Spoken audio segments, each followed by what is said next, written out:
Hello everyone, कैसे हो आप सब? उम्मीद करता हूँ अच्छे होंगे। एक बार फिर से आपका स्वागत है हमारे YouTube channel SP math edition पर। प्यारे साथियों, आज की हमारी वीडियो रहेगी 27/11/2025 second shift math RRB group D का पेपर सॉल्व करेंगे हम।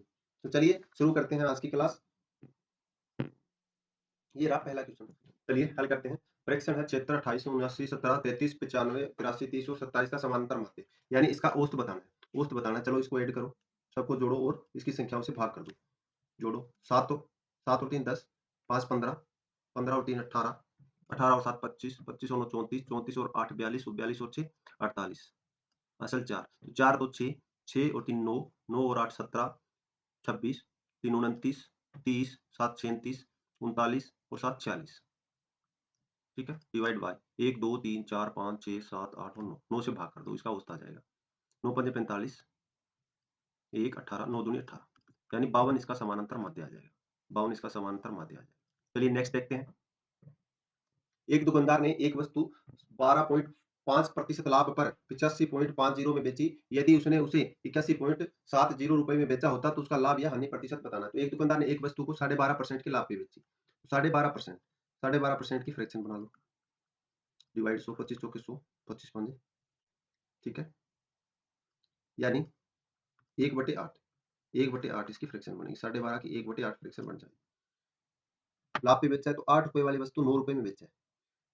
लाभ पर 85 रुपए और 50 पैसे में बेची है, तो इस 9 का मान है ये 85 50। तो हमें 8 का मान निकाल लेना है। 8 का मान निकाल लेना है, उसके बाद कॉस्ट प्राइस हमारा निकल जाएगा और कॉस्ट, फिर उसके बाद दोबारा उसने 81 70 पे बेचने पे लाभ होगा, यानी ये हमें निकालनी है। तो चलिए निकालते हैं। 9 चिक 9 7 63, 9 8 72, 9 9 81, 4 45, 9 5 45, यानी 9.5। ये इसका क्या है, 9.5 गुना है। तो इसको भी हम 9.5 गुना कर दीजिए। 8 5 40, 4 8 9 72 और 4 76, तो ये आएगा 76 रुपए में, यानी 76 रुपए में वह किसी वस्तु को खरीद के लेके आया। यानी कॉस्ट प्राइस क्या है, कॉस्ट प्राइस क्या है, 76 रुपए। और यदि 81 रुपए 70 पैसे में बेचेगा तो क्या उसको लाभ होगा या नहीं? तो उसको लाभ होगा। कितने रुपए का लाभ है? 81.70 माइनस 76, यानी कॉस्ट प्राइस को घटा लो सेलिंग प्राइस में से। 0.70, 11 में से 6 जाए 5, 5 रुपए और 70 पैसे का लाभ है। 5 रुपए 70 पैसे का लाभ है। कॉस्ट प्राइस 76 है, तो प्रतिशत निकाल दो।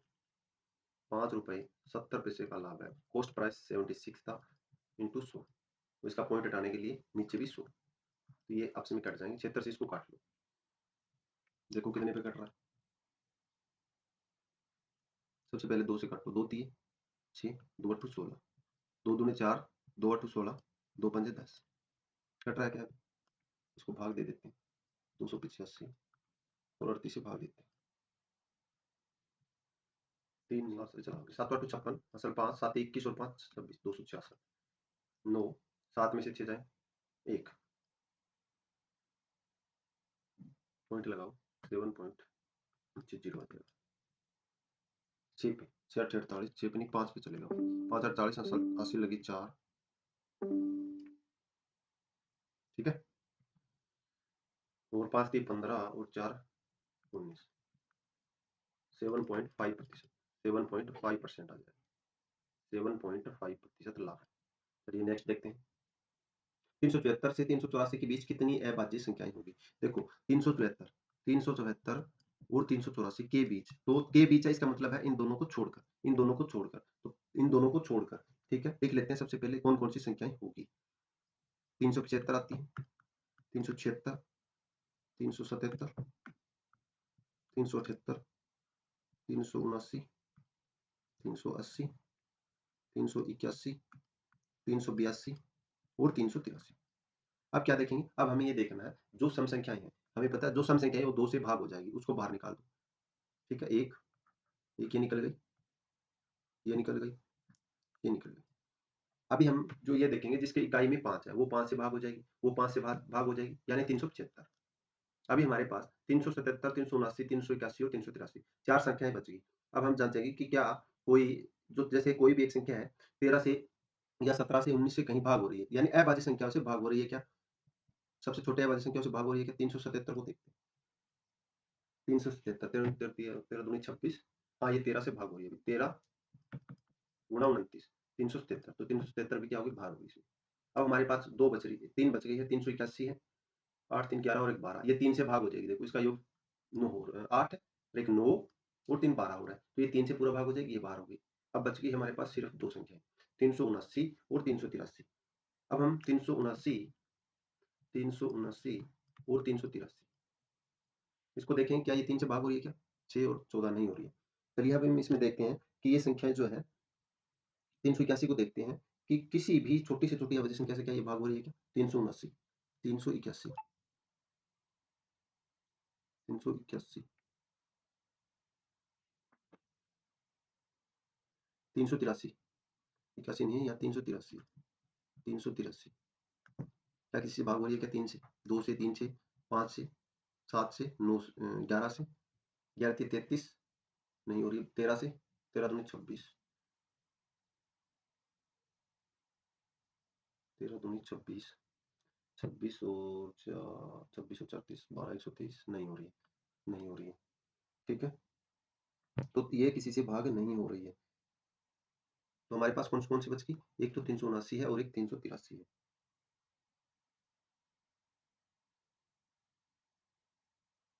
दो संख्या, इसके बीच में कितनी संख्याएं ऐसी है बाकी है जो 374 और 384 के बीच में आती है, तो ऐसी दो संख्याएं हैं, ठीक है? चलिए नेक्स्ट देखते हैं। 160 मीटर और 140 मीटर लंबी दो ट्रेनें हैं जो 100 किलोमीटर प्रति घंटा और 130 किलोमीटर प्रति घंटा की चाल से एक ही दिशा में चल रही है। तो सबसे पहले एक ही दिशा में चल रही है, तो दोनों ट्रेनों की लंबाई है उसको जोड़ लेंगे। 160 प्लस 140 ये कुल दूरी आ गई, कुल दूरी, ठीक है? 300, कुल दूरी आ गई हमारी 300। सापेक्ष चाल देखते हैं, सापेक्ष चाल, ये एक ही दिशा में चल रही है ना, एक ही दिशा में चल रही है क्रमशः है, तो चाल में एक ही दिशा में चल रही है, तो सापेक्ष चाल क्या होगी इसकी? चाल एक इसकी क्या हो गई? एक ही दिशा में चल रही है, तो 130 माइनस 100, 30 किलोमीटर प्रति घंटे। सापेक्ष चाल क्या है? 30 किलोमीटर प्रति घंटे है। चलिए देखते हैं। अब इसको सबसे पहले हम मीटर पर सेकंड में इसको चेंज कर लेते हैं, ठीक है? 30 को मीटर प्रति सेकंड में चेंज करो, 6 5 30, 6 3 18 यानी 25/3 मीटर प्रति सेकंड इसकी सापेक्ष चाल आ गई, ठीक है? सापेक्ष चाल आ गई। चलिए अब समय निकालते हैं, दूरी बटा चाल। समय क्या हो गया? दूरी बटा चाल। समय निकालो, समय, समय दूरी बटा चाल। दूरी कितनी थी? 300 थी, और चाल कितनी थी? 25/3 थी। 25/3 है, 3 घूम के ऊपर आ जाएगा। 25 से कम 25, 25 दूनी 50, 12 तिये 36, 12 तिये 36। तो इसने कहा था कि भाई ट्रेन को दूरी ट्रेन की पूर्ण रूप से पार करने में लगा समय, तो ठीक है, टोटल दूरी की बात हो रही है, तो इसमें समय की बात है, तो 36 सेकंड आ गया। इसको मिनट बना दो, 36 सेकंड को मिनट बनाने के लिए 60 से भाग कर दो, मिनट में आंसर सर, ठीक है? 36 6 दाएं 60, 2 तिये और 2 पंजे, यानी 3/5 पॉइंट लगा के 0, 5 6 के 30 यानी 0.6 मिनट, 0.6 मिनट, 0.6 मिनट, ठीक है? समय लगेगा टोटल, बी ऑप्शन। चलिए नेक्स्ट देखते हैं। दो संख्याओं का महत्व समावर्ती अच्छी जो है 23 है, उनका योग 161 है। इस संख्याओं का संभावित जोड़े कितने होंगे? संभावित जोड़े ऐसे कितने होंगे? चलिए अच्छी जो होता है कॉमन होता है, अच्छी जो होता है कॉमन होता है। हम मान लेते हैं कि एक संख्या जो थी 23 ए थी और दूसरी 23 बी थी, क्योंकि इसमें से कॉमन बाहर कर लेंगे अच्छी आ जाएगा।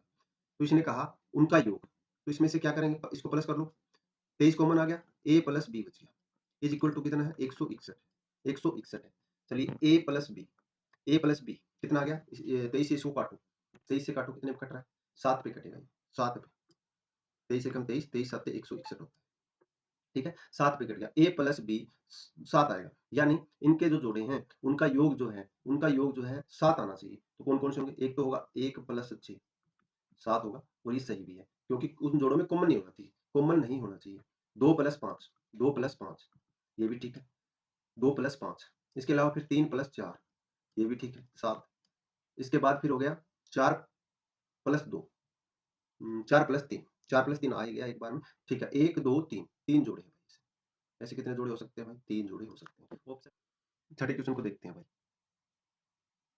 4 माइनस फिर ब्रैकेट में 3 माइनस, इसको बोर्ड मास के नियम से इसको हल करेंगे, सरलीकरण का क्वेश्चन है। तो सरलीकरण का क्वेश्चन, सबसे छोटी ब्रैकेट हल करते हैं। 5 में से 3, 5 में से 2 जाए 3 बच गया, 3 बच गया। यहाँ 4 माइनस 3, 4 माइनस 3 है तो 1 बचेगा भाई, 1 बचेगा, 1, ठीक है? ये ब्रैकेट खुल गई, यहाँ 1 बचेगा। अब 2 दूनी 4, 2 दूनी 4, तो यहाँ 2 है प्लस में 1 है, 2 और 1 कितना हो गया? 3 हो जाएगा, 2 और 1 3 हो जाएगा, यहाँ पे 3 है, 3 माइनस 3 0 हो जाएगा, 3 माइनस 3 कितना हो जाएगा? 0 हो जाएगा, 3 माइनस 3 0 हो जाएगा, 3 माइनस 3 क्या हो जाएगा भाई? 0 हो जाएगा। चलिए 3, जैसे इसको हम 3 आ गया, 3 माइनस 4, ठीक है 0, 4 माइनस 0, 4 माइनस 0 प्लस, इसको हल कर लो। 4 में से 2 जाए 2 बच गए, 3 दूनी 6 हो गया, 6 हो गया, 2 नी में 18 हो गया, 18 हो गया, 6 नीम 54 हो गया, 6 नीम 54, ठीक है 6 नीम 54 हो गया, 2 नीम 18, 9 30 27, 27 दूनी 54, 54 और 4 58, 58 हो गया भाई, 58 हो गया भाई। चलिए 4 माइनस 0 4 ही होगा, प्लस 58, 58 और 4 62, 62 ऑप्शन में नहीं है लेकिन यहाँ कर लीजिए आप, 62 ही होगा इसका उत्तर, ठीक है 62 होगा। चलिए नेक्स्ट क्वेश्चन देखते हैं, सरलीकरण का है, ये भी सरलीकरण का है, ठीक है। तो क्या करेंगे, 32 672 32 672 सेम है, तो ए स्क्वायर ले लेंगे आप, कि ए स्क्वायर माइनस, ये देखो आप 21 864 21 864 यानी माइनस बी स्क्वायर है, माइनस बी स्क्वायर है, डिवाइड बाय 808 10 808, ठीक है। ए स्क्वायर माइनस बी स्क्वायर का फॉर्मूले का हमें यहाँ यूज करना है, ए स्क्वायर माइनस बी स्क्वायर के फॉर्मूले का क्या होता है, ए माइनस बी इंटू ए प्लस बी होता है, ठीक है। चलिए करते हैं, 32 672 ए माइनस बी, बी क्या है 21 864 है, दूसरा ये इसमें से घटा लीजिए आप, 21 864, 12 में 4 8, 11 6 में 6 0, 16 में से 8 8, फिर 0 और फिर 1, तो ये हमारा बच गया 10 808 गुणा, एक बार जोड़ना है दोनों को, एक बार क्या करना है जोड़ना है दोनों को, यहीं जोड़ लीजिए 32 672 यहीं पे जोड़ दो, 4 2 6 7 से 13 असल 1, 14 और 1 15 असल 1 2 3 और 1 4, 3 और 2 5, 54 536, 54 536, ठीक है। डिवाइड बाय था 10 808, 10 808 इससे ये कट जाएगा, ठीक है। तो 54 536 इसका आंसर आएगा, 54 536 बी ऑप्शन। चलिए नेक्स्ट क्वेश्चन देखते हैं, tan a इक्वल टू 1 है, sin a plus cos a का मान हमें बताना है, sin a into cos a का मान हमें बताना है। चलिए इसको हल करते हैं, tan a is equal to tan a is equal to 1, ठीक है tan a is equal to 1 है। तो अब देखते हैं कि sin a और cos a का मान हमें बताना है, तो हम ये जानते हैं कि भाई tan 45 डिग्री का मान एक होता है, जो एक होता है ये किसका मान होता है tan 45 डिग्री का, tan 45 डिग्री का मान एक होता है, हमें ये पता है। तो tan 45 यानी a का मान क्या गया, a का मान 45 डिग्री है, a का मान 45 है, तो हम रख सकते हैं कि भाई sin a की जगह पे 45 degree, sin a 45 plus cos 45, cos 45 degree. अब हम ये जानते हैं कि sin 45 का मान क्या होता है, 1/√2 होता है, और cos 45 का मान भी 1/√2 होता है, ठीक है। sin 45 रूट दोनों को जोड़ दो बस, इसका मान होता है 1/√2 प्लस 1/√2 इज इक्वल टू, ये √2 इसका क्या जाएगा √2, कैल्शियम 1 प्लस 1 इंटू 1 1 2 बटा √2। तो अब क्या करेंगे, हर का परिमीकरण, हर का परिमीकरण कर लो यार, इसका हर का परिमीकरण, देखो हर का परिमीकरण करने पर हर का परिमीकरण करने पर √2 नहीं 2/√2, तो हम क्या करेंगे, दोनों तरफ ऊपर और नीचे √2 से मल्टीप्लाई कर देंगे, इसको बोलते हैं कि भाई हर का परिमीकरण, ठीक है। तो नीचे आ गया 2, ऊपर आ गया √2 और नीचे आ गया, दोनों की जब मल्टीप्लाई करूंगा तो इससे बाहर आ गया 2, इस 2 से 2 कट जाएगा, तो √2 इसका आंसर आ जाएगा, √2 इसका क्या आ जाएगा आंसर आ जाएगा, √2 यानी बी ऑप्शन, ठीक है। हर का परिमीकरण कैसे होता है, जिस जो हर होता है ना उसी से गुणा कर दो ऊपर और नीचे, हर का परिमीकरण हो जाएगा। चलिए नेक्स्ट देखते हैं, अमित और दीक्षा ने मिलकर एक व्यवसाय शुरू किया और 15,700 का निवेश किया, दोनों के दोनों ने 15,700 रुपए लगाए किसी व्यापार के अंदर, तो वर्ष के अंत में 6,000 रुपए का कुल लाभ हुआ, दोनों को 6,000 का लाभ हुआ, जिसमें अमित का हिस्सा था 2100, तो अमित का निवेश क्या था, तो यदि कुल कुल लाभ 6,000 है, कुल लाभ 6,000 है और अमित का हिस्सा उसमें से 2100 रुपए है, 2100 रुपए अमित का हिस्सा है, अमित का हिस्सा कितना 2100, अमित का हिस्सा कितना 2100 है, तो ये बताओ कि शेष जो बच गया वो किसका हिस्सा होगा, वो दीक्षा का होगा, तो 6,000 में से 2100 घटा लो, 6,000 में से 2100 वो दीक्षा का हो जाएगा, ठीक है 9 3 39 रुपए, यानी दीक्षा का जो हिस्सा है, दीक्षा का कितना है 39 रुपए मिले, 39 उसको मिल गए लाभ में से, टोटल लाभ उनको 6,000 का हुआ था। तो इसी जिस अनुपात के अंदर उनको लाभ होता है, उसी अनुपात में उनकी पूंजी भी होती है, तभी उनको उसी अनुपात में लाभ मिलेगा। ठीक है, इस चीज को ध्यान में रखना है। तो इनका अनुपात क्या निकाल लो दोनों का, अमित अनुपात दीक्षा। ठीक है, अमित को 2100 और दीक्षा को 3900। सर रूप निकालो, इसका क्या होगा, 3 7 21, 13 3 39, यानी 7:13 में उन दोनों ने पूंजी लगाई थी। तो अब पूंजी थी 15,700, इसमें से इसने पूछा कि अमित का निवेश क्या था, तो अमित का निवेश निकाल दो भाई, अमित का निवेश निकाल दो। पूंजी कितनी है, 15,700 रुपये डिवाइड बाय टोटल 13 और 7 20, अमित का 7 रुपये था। ठीक है, निकाल दो, 1 0 से 1 0, 2 से इसको काट दो, 2 7 14, 2 8 16, 2 5 10, 7 5 35, असल 3, 7 8 56 और 3 59, असल 5, 7 7 49 और 5 54, 5495 रुपए। अमित के कितने लगे थे भाई, 5495 रुपए। अमित का ऐसा कितना था, 5495 रुपए था। ठीक है, चलिए नेक्स्ट क्वेश्चन देखते हैं।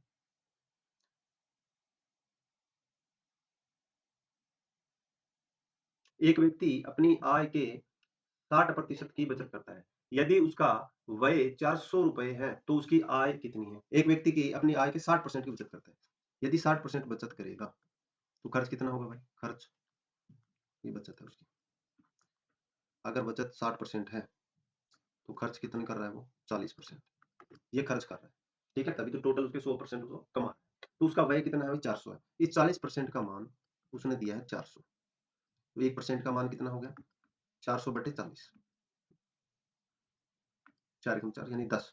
1 यूनिट का मान कितना हो गया, 10 हो गया। 1% का मान 10 हो गया। तो उसने पूछा था कि उसकी आय कितनी है, इसकी आय कितनी है, तो आय कितनी है भाई, आय है 100% है, 100% है, तो 10 × 100 कर दो, 10 × 100 कर दो, उसकी आय हो जाएगी 1000। ठीक है, चलिए नेक्स्ट देखते हैं।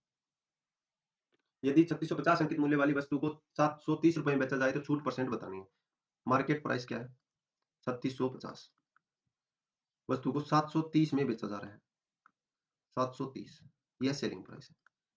मार्केट प्राइस 3650, सेलिंग प्राइस 730 रुपए है, 730 रुपए है, तो छूट कितनी मिल रही है, तो 3650 माइनस 730, 2920 रुपए की, 2920 रुपए की छूट मिल रही है, कितने पे, मार्केट प्राइस पे 3650 पे, और गुणा में 100। ठीक है, एक शून्य से एक शून्य काट दो, 5 7 35, 5 3 15, 5 से 20 पे कटेगा, 7 3 21, 7 चौक 28, 4 से 4 पे पूरा पूरा कटेगा, 4 3 12 साल 1 7, 4 7 28 1 29, 73 चौके 292, तो 20 चौके 80%, छूट कितनी मिल रही है, 80% की, 80% की छूट मिल रही है। ठीक है, चलिए नेक्स्ट देखते हैं। अमल के निवेश का बाजार मूल्य क्रमिक रूप से 2021 में 5%, 22 में 6%, 22 में 6% और 23 में 10% बढ़ता है।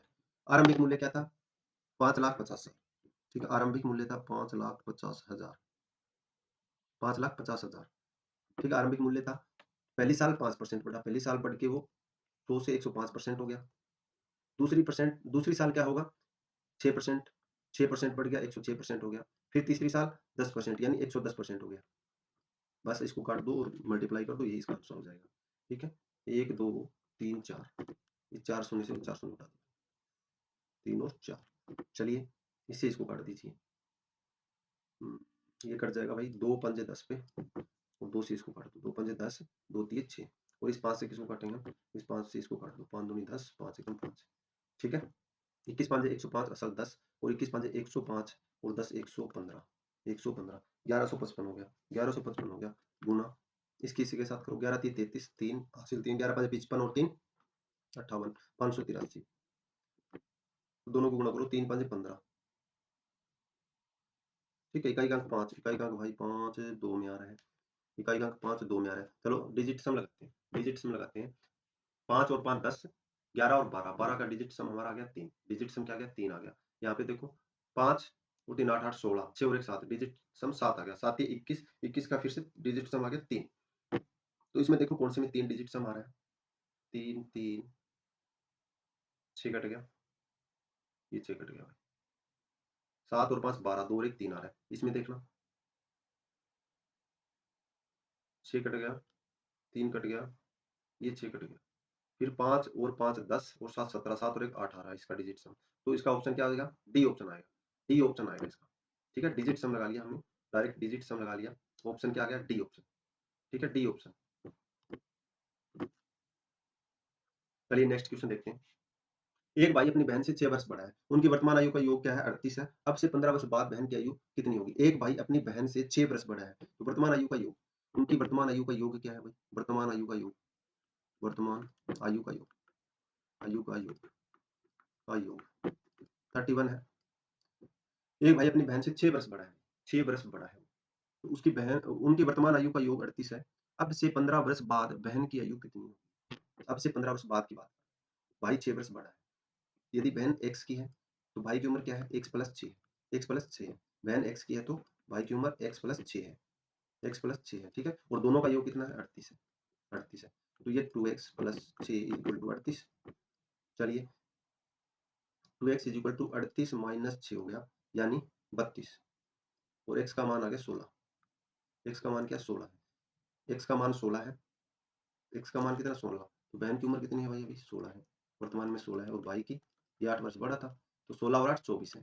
इसने क्या पूछा था कि अब से 15 वर्ष बाद बहन की आयु, तो 15 इसमें ऐड कर दो, बहन वाली में 31 हो जाएगी, 31 साल की हो जाएगी। ठीक है, चलिए ये ऑप्शन आएगा। नेक्स्ट देखते हैं।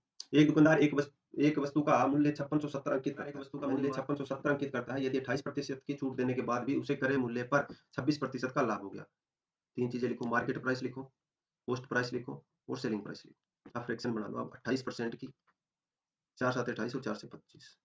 ठीक है, ये छूट थी। तो मार्केट प्राइस यदि 25 रुपए है तो छूट उस पर 7 रुपए मिल रही है, यानी 18 रुपए में वो बेच रहा है, 18 रुपए में बेच रहा है। अब आगे कहता है कि भाई उसे क्रय मूल्य पर 26% का लाभ होता है। इसकी फ्रैक्शन बनाओ। 26% का क्या हो रहा है? लाभ हो रहा है 26% का। तो 2 से काटो 13 पे, और ये 50, 50 बार में कटेगा, 13/50। यानी यदि कॉस्ट प्राइस 50 रुपए है तो 13 रुपए का लाभ हो रहा है 50 रुपए पे। तो सेलिंग प्राइस 63 हो गया। सेलिंग प्राइस क्या हो गया? 63 हो गया। अभी क्या है, जो सेलिंग प्राइस है उसको इक्वल कर लो आप। सेलिंग प्राइस तो एक ही था, तो सेलिंग प्राइस को आप इक्वल कर लो, सेलिंग प्राइस को इक्वल कर लो। ठीक है, सेलिंग प्राइस को इक्वल कर लो आप। सेलिंग प्राइस का क्या करना है हमें? दोनों का एलसीएम लेना है। 63 दूनी 3 दूनी 6, 3 दूनी 6, 6 दूनी 12, 126, 126, 18 दूनी 36, 38 54, 18 75, 18 5 90, 18 6 108, और 18 7 126। ठीक है, 7 पे कट रहा है, 7 पे। तो ऊपर वाले को 7 से मल्टीप्लाई कर दो भाई, 7 से कर दो। ठीक है, और नीचे वाले को 2 से कर दो, 2 से। ठीक है, 25 7 175, यानी मार्केट प्राइस 175 था और सेलिंग प्राइस था 126। इसी प्रकार से कॉस्ट प्राइस जो था वो 100 रुपए था और सेलिंग प्राइस 126 था। ठीक है, तो ये अब हमारी एक ऐसी सीरीज बन गई कि भाई 175 उसने अंकित किया था, 100 रुपए में खरीद के लाया था, और 126 रुपए में उसने बेच दिया। अब हमें निकालना क्या है? इसका मान निकालना है। दिए किसका है? अंकित मूल्य, यानी मार्केट इसका दिया हुआ है। तो इसका दिया हुआ है, तो इसकी कितना गुना देख लो आप, कितना दिया है? 5670। इसका 5670, 5670, ये है 175 का मान। 175 का मान 5670, एक का मान डिवाइड बाय 175, और 100 का निकालना है, मल्टीप्लाई बाय 100 कर देंगे। ठीक है, 25 7 175, और 25 का 100, 7 से इसको काटो, 7 8 56, 7 एकम 7, 810 पे ये पूरा पूरा कटेगा। 4 0 0, 4 एकम 4, 4 8 32। ठीक है, 3240 रुपए। तो उसका कॉस्ट प्राइस क्या था? 3240 रुपए था। ए ऑप्शन, ए ऑप्शन 3240 रुपए। चलिए नेक्स्ट देखते हैं। संख्या 3 5 7 5 5 8 4 2 7 9 8 और 11 की माध्यिका ज्ञात करनी है। माध्यिका क्या है? चलिए माध्यिका जो होती है, सबसे पहले हम क्या करेंगे, इसको आरोही या अवरोही क्रम में सेट कर लेंगे। सबसे पहले आरोही या अवरोही क्रम में सेट कर लेंगे। सबसे छोटा लिखो आप, आरोही क्रम में लिखते हैं हम 2 2, फिर 3, चलिए उसके बाद हो गया हमारा 4, 4 एक ही है ना, 4, फिर 5 5 5। ठीक है, 5 आ गया, 5 आ गया, 5 और 3 भी आ गया, 4 भी आ गया। चलिए 5 के बाद हमारा आ गया 7, 7 7 आ गया, फिर 8 8, 2 बार 8 है। ठीक है, 8 के बाद क्या आएगा? यहाँ से सब आगे 11 बचेगा, 11, 1 2 3 4 5 6 7 8 9 10 11, 5 5 छोड़ दो दोनों तरफ से, 11 है तो 5 5 छोड़ दो दोनों तरफ। माध्यिका क्या निकल गई हमारी? 5। माध्यिका क्या निकल गई? 5। सबसे पहले हम इसको आरोही या अवरोही क्रम में सजाएंगे। उसके बाद जो सेंटर में आएगा ना, वही उसकी माध्यिका होती है। जो सेंटर में आएगी वही उसकी माध्यिका होती है, ध्यान रखना। ठीक है, चलिए 2 पाइप ए और बी एक टंकी को 18 और 24 घंटे में भरता है। ए पाइप है, टैंक को 18 घंटे में, बी पाइप है, टैंक को 24 घंटे में भरता है। यदि दोनों पाइपों को एक साथ खोल दिया जाए तो कितने समय यानी कितने घंटों के बाद पाइप ए को बंद कर देना चाहिए ताकि टंकी 16 घंटा में भर जाए। तो सबसे पहले तो हम टैंक की कैपेसिटी देखेंगे कि उसमें कितना लीटर पानी आएगा। 24 दूनी 48, 24 तिया 72, तो इसका एलसीएम होता है 72, 18 चौक 72, 24 तिया 72, यानी ए टैंक जो है 1 घंटा में 4 लीटर पानी डालता है, वहीं पे बी टैंक जो है 1 घंटा में 3 लीटर पानी डालता है। ठीक है? अब हमें ये पता चल गया कि ए को बंद कर देना चाहिए ताकि टैंक 16 घंटे में भर जाए। तो हमें क्या करना है, ए को तो बंद कर दिया, लेकिन बी जो है 16 घंटा पूरा चला है। बी क्या है, बी नल जो है 16 घंटा पूरा चला है। तो हम देखेंगे कि बी द्वारा बी द्वारा टैंक में 16 घंटे में डाला गया पानी। ये चीज हम देखेंगे, डाला गया पानी 1 घंटे में 3, 16 घंटे में 48 लीटर डाल दिया, 48 लीटर। 16 घंटे में 48 तो इसने डाल दिया। अब जो 72 था उसमें से 48 इसने डाल दिया, बाकी कितना बच गया वो देखो आप। शेष 72 माइनस 48, 24 24 लीटर अभी भी खाली है, यानी उसके अंदर अभी भी 24 लीटर पानी और आ जाएगा। अभी भी 24 लीटर पानी और आ जाएगा। वो कौन डाला, ए ने डाला। किसने डाला, ए ने डाला। तो 4 लीटर 1 घंटा में डाल रहा है, तो 24 जो है कितनी घंटा में डाल देगा भाई, 24/4, 6 घंटे में। 24/4, 24/4, 4 6 24, यानी 6 घंटे में ना ये उसमें इतना पानी डाल देगा। इसका मतलब ये हुआ कि दोनों नल चलाने के बाद 6 घंटे के बाद ए को 6 घंटे बाद ए नल को 6 घंटे बाद बंद कर देना चाहिए। ए नल को 6 घंटे बाद बंद कर देना चाहिए, बंद कर देना चाहिए ताकि ताकि टैंक 16 घंटे में पूरा भर जाए। ठीक है, चलिए नेक्स्ट क्वेश्चन देखते हैं। मानना 4, एक की 7x होगी और दूसरे की 4x होगी। दूरी 196 है, तो दूरी बटा चाल क्या होगा, समय होगा। तो पहले की चाल दूरी बटा चाल, स्पीड से चल रहा है इसलिए कम समय लेगा और ये ज्यादा लेगा। तो 196/4x minus 196/7x is equal to 7 घंटे का अंतर। दोनों के बीच में समय का कितना अंतर आ गया, 7 घंटे का अंतर आ गया। 7 घंटे का अंतर आ गया। चलिए ये कट रहा है क्या, देखो ऊपर से ऊपर कट रहा तो काट देते हैं इसको। 4 चौके 16, 3 4 36, 4 चौक 16, 4 9 36। ठीक है, 49 पे कट गया। ये 7 दूनी 14, 7 दूनी 14 और 7 2 56, 28 पे कट गया। ठीक है, 49/x minus 28/x is equal to 7। दोनों का एलसीएम लो, x आ गया ऊपर 49 माइनस 28 इज इक्वल टू 7। तो अब यार पार गुणा कर दो भाई। तो 7x is equal to 49 minus 28, 7x is equal to 9 में से 8 1 और 4 में से 2 21। तो x का मान आ गया 3। x का मान क्या गया, 3 आ गया। x का मान हमारा 3 आ गया। तो क्या पूछा उसने कि धीमी चाल वाले ट्रक की चाल क्या है। तो 4x थी और x का मान क्या आया, 3 आया। तो 4 गुना में 3, 4 गुना में 3, 4 की 12 किलोमीटर प्रति घंटे उसकी चाल थी। ठीक है, 12 किलोमीटर प्रति फोर जो धीमे वाला था, और जो स्पीड वाला था उसकी साथ ही 21 हो जाएगी, उसकी 21 हो जाएगी। ठीक है, चलिए नेक्स्ट देखते हैं। एक वर्गाकार खेत पर 15 मीटर की दर से बाढ़ लगाने की लागत 18,000 आ रही है।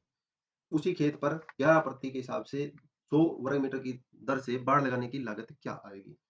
चलिए इसमें देखते हैं। सबसे पहले क्या करेंगे, 15 रुपए प्रति मीटर, बाढ़ लगाने का खर्च कितना है, 18,000। तो ये कितना मीटर है, उसका जो है बाढ़ जो होती है चारों तरफ लगती है, वर्गाकार खेत के चारों तरफ बाढ़। तो हमें क्या निकालना है, इसकी बाउंड्री की लंबाई निकल जाएगी। यदि हम 18,000 टोटल लागत है और 15,000 प्रति मीटर से हमारा खर्चा है, तो कितनी दूरी है देख लेंगे। 15 कम 15, 15 दूनी 30, यानी 1200। चारों 1200 है। 4a वर्ग है ना, तो इसलिए 4a इक्वल टू 1200, 4 दिए 12 300। इसकी एक साइड की कितनी आ गई, 300 आ गई। एक साइड की 300 आ गई, भुजा जो है एक साइड की 300 आ गई। अब कह रहा है कि 11 रुपए प्रति 100 वर्ग मीटर की दर से बाढ़ लगाने का खर्च। ये बाढ़ की बात नहीं हो रही, यहाँ पे जुताई निराई गुड़ाई की बात हो रही है। ठीक है, जुताई करने की लागत। ठीक है, क्योंकि यहाँ पर ये क्षेत्रफल की बात कर रहा है, वर्ग में आ रहा है ना, वर्ग मीटर में, तो क्षेत्रफल की बात हो रही है 11 प्रति वर्ग मीटर से।